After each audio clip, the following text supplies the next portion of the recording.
Hello friends, welcome to my blogging channel. কেমন আছো সবাই? দেখো, আমরা সবাই সেজে নিয়েছি ভাগ্নের রিসেপশনের জন্য। সেজে নিয়ে দিদি বাড়ির সামনে কিন্তু চলে এসেছি গাড়ি রাখার জন্য। তারপরে আর দিদি বাড়িতে উঠিনি, ওখান থেকে ডাইরেক্ট যেই লজে অনুষ্ঠান হচ্ছিল ওখানে চলে গেছি। দেখো কত সুন্দর সাজিয়েছে, সামনে গণপতি দেবতার একটা মূর্তি রেখেছে এবং ভাগ্নে বউয়ের একটা বড় করে ফটো টাঙিয়ে দিয়েছিল, তো খুবই সুন্দর সাজিয়েছে, দারুণ লাগছিল। তো এরপরে রিসেপশন হলের দিকে ঢোকার আগে তোমাদের জন্য একটু ক্লিপ নিয়ে নিচ্ছিলাম যাতে তোমরা দেখতে পারো কেমন সাজিয়েছে। তারপরে দেখো, একটা জিনিসই বলছি, তোমাদের সঙ্গে না শেয়ার করতে পারলে তো কখনোই ভালো লাগে না। তোমরা বিভিন্ন রকম কমেন্ট করো এবং সেই কমেন্টগুলো পড়তে এবং সেগুলো নিয়ে থাকতে খুবই ভালো লাগে। তো পুরো ডেকোরেশনটাই মোটামুটি ক্লিপ আকারে তোলার চেষ্টা করেছি। এটা রিসেপশন গেটটা যেটা করেছিল সেটা, যদিও বা আরও একটা গেট করেছে বাইরে, তো সেটা অন্য একটা গেট যেটা দিয়ে কনে যাত্রীরা ঢুকবে। তো এরকম স্টার্টারের যেখানে ব্যবস্থা করা হয়েছিল সেখানে হলটা এরকমভাবে সাজানো হয়েছে। এরপরে আমরা দুজন মৌলিকেও সেজে নিয়ে চলে এসেছি। তো মৌলিকে কেমন লাগছে বলো, আমাকেও কেমন লাগছে একটু জানিয়ে দিও। এইটা হচ্ছে রিসেপশন হল যেটা, সেখানে পুরো এসির ব্যবস্থা করা হয়েছিল। তো তখনও কেউ এসে পৌঁছায়নি, তো আমরা দুজনেই সেজে নিয়ে ফটোশ্যুট করে নিয়েছিলাম। আর ফটোগ্রাফাররা বলছিল, আপনারা বসুন, আপনাদের এই ফটো তুলি কেমন লাগছে, পরে আমাদের সাজিয়ে দিতে বা দেখতে সুবিধা হবে। তো তারপর দিদি আর মৌলিও একটু ক্লিপ তুলে নিচ্ছিল, সেগুলো আমিও তুলে দিচ্ছিলাম আর তোমাদের সঙ্গে শেয়ার করব বলেও একটু তুলে নিচ্ছিলাম। দিদিকেও কেমন লাগছে একটু জানিও, আর মৌলিকেও কেমন লাগছে বলো। তো তারপরে হলটাও দেখো এইভাবে এত সুন্দর করে ডেকোরেটিং করেছিল, খুব সুন্দর ডেকোরেটিং করেছিল কিন্তু। এরপরে তো খাওয়া দাওয়া করতে হবে, কিন্তু তখন দেখা যাচ্ছে যে স্টার্টারের স্টলগুলো শুরু হয়নি, আমরা আগেই চলে গেছিলাম। আর রিসেপশনে তখনও ভাগ্নে এবং ভাগ্নে বউ এসে পৌঁছায়নি, কারণ ওরা পার্লারে সাজতে গিয়েছিল, তো পার্লার থেকে আসতে দেরি হবে। তার মাঝখানে আমি তোমাদের যেখানটায় খাওয়ার ব্যবস্থা হয়েছে, মানে ডিনারের ব্যবস্থা হয়েছে, সেখানে হলটা একটু দেখিয়ে দিই। এইভাবেই সাজিয়েছিল। তো কেমন সাজিয়েছে বলো, আমার তো দারুণ লেগেছিল।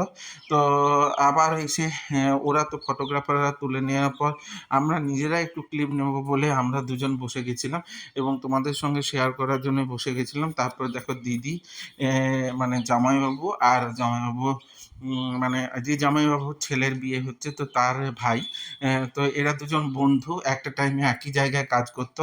তো ওরাও একটু ক্লিপ তুলে নিচ্ছিল। তারপর পাপায়ের সাথেও আমি বললাম, একটু ফটোগ্রাফারকে বললাম আমাদের একটু ক্লিপ তুলে দাও আমাদের তিনজনের।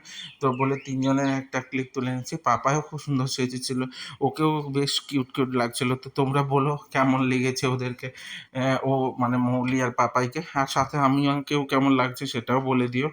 তারপরে সমস্ত ক্লিপ নিয়ে নেওয়ার পর তোমার একটু রিলস বানিয়ে নিচ্ছিলাম আর শর্টসের জন্য একটু ভিডিও করে নিচ্ছিলাম। ফটোগ্রাফারদের সঙ্গে কিন্তু আমাদের ভালো একটা ভাব হয়ে গেছিল, কারণ ওরাও বিয়েবাড়িতে আমাদের সঙ্গে আমাদের গাড়িতে গিয়েছিল। এরপরে হচ্ছে আমার ভাইঝি এবং আমার মানে ভাগ্নি, তিনজনেই, মানে এরা হচ্ছে আমার দুই ভাইঝি, মানে বড়দার মেয়ে আর ছোটদার মেয়ে, সঙ্গে আমার ভাগ্নি, তিনজনকেই কেমন লাগছে বলো। ওরা তো একদম বিউটিফুল লেডি হয়ে গেছে, কিন্তু ওরা খুব ছোট ছোট, এখনো বড় হয়নি। তো তারপরে স্টার্টারের হলে এসে একটু ড্রিঙ্কসের জায়গাটাও দেখিয়ে দিলাম। এটা মকটেলের ব্যবস্থা করা হয়েছিল, বিভিন্ন ধরনের শরবতের। তারপর ফুচকা স্টল দিয়ে দিয়েছে, তার সঙ্গে চিকেন পকোড়া ছিল, তারপরে একটা ভেজিটেবল বল ছিল, সঙ্গে বেবিকর্ন ছিল তো স্টার্টার হিসাবে। আর ড্রিঙ্কসের তো ব্যবস্থাই ছিল, আমি বললাম মকটেলের ব্যবস্থাই ছিল। তো সব রেডি করছিল ওরা। সঙ্গে আমি যেটা দিয়ে কনে যাত্রীরা ঢুকবে, মানে কনে যাত্রীরা রাত্রে যে থাকবে, সেই হলটা এইভাবে সাজিয়েছিল গেটটা। তো এখানটায় অনুষ্ঠানের ব্যবস্থা করা হয়েছে, একটা গানের প্রোগ্রাম করা হয়েছিল সেখানে। তো ওরা রেডি করছিল বক্সগুলো। এইবার দেখো এক এক করে আমাদের সমস্ত মানে লোকজন ঢুকতে শুরু করছিল। তো আসার পর এবারে খাওয়া দাওয়া শুরু করে দেবে। তো ওরাও রেডি করে নিয়েছে সব কিছু। তো এরপরে প্রথমে মকটেলের জায়গায় সবাই ভিড় করেছে এবং ওরাও বলছিল, "একটু রেডি করে দিচ্ছি, আপনারা খেয়ে বলুন কেমন হচ্ছে? তাহলে আমাদেরও বানাতে সুবিধা হবে।" এবার স্টার্টারও শুরু হয়ে গেছে। তো খেয়ে নেওয়ার পর এই দেখো আমার ভাগ্নে এবং ভাগ্নে বউ দুজনেই পার্লার থেকে চলে এসছে। ওদেরকে কেমন লাগছে বলো? ইনি হচ্ছে আমার মাসি, মানে আমার মাসি এবং মাসির বৌমা। তো মাসির বয়স হয়ে গেছে। ও খুব বেশি হাঁটাচলা করতে পারে না। আর মাসিও ভীষণ অসুস্থ। তো ওদের সঙ্গে ভাগ্নে এবং ভাগ্নে বউ ফটো তুলে নিচ্ছিল। আর আমরা একটু আইসক্রিম খেয়ে নিচ্ছিলাম।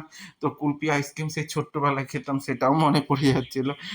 তো সবকিছু বেশ জমজমাটি হয়ে উঠছিল। আর এদিকেও অনুষ্ঠানও শুরু হয়ে গেছে। তো গান যারা করছিল খুব সুন্দর গান করছিল, কিন্তু ওদের গানগুলো সত্যিই শোনার মতো ছিল। খুব সুন্দরভাবে অ্যারেঞ্জমেন্ট ছিল এবং সবকিছুই বেশ প্রি-প্ল্যান এবং ডেকোরেটিং ভাবে হচ্ছিল। তোমাদের কেমন লেগেছে জানিও অবশ্যই। আর এই ধরনের আমার ভিডিওর সাথে জুড়ে থাকতে গেলে অবশ্যই লাইক, কমেন্ট, শেয়ার করে দিও। আর ইউটিউব থেকে দেখলে অবশ্যই সাবস্ক্রাইব করে দিও। আর পাশে থাকা বেল আইকনটা ক্লিক করে দিও। ক্লিক করে দিলে অবশ্যই আমার ভিডিওগুলো তোমাদের সামনে চলে আসবে। এরপর কনে যাত্রী চলে এসছে, কিন্তু ওরা ড্রেস আপ করে আসেনি বলে ওরা ঢুকতে চায়নি। ওরা বলল, "আগে ড্রেস আপ করবো, তারপরে এসে ঢুকবো।" ওরা একটু বিব্রতই পড়ে গেছিল। তখন ওদেরকে ওখানে পাঠিয়ে দিয়ে এখানে অনুষ্ঠানে সবাই আনন্দ করছিল। তো এইভাবেই সাথে থেকো, সঙ্গে থেকো, জুড়ে থেকো, ভালো থেকো। টাটা।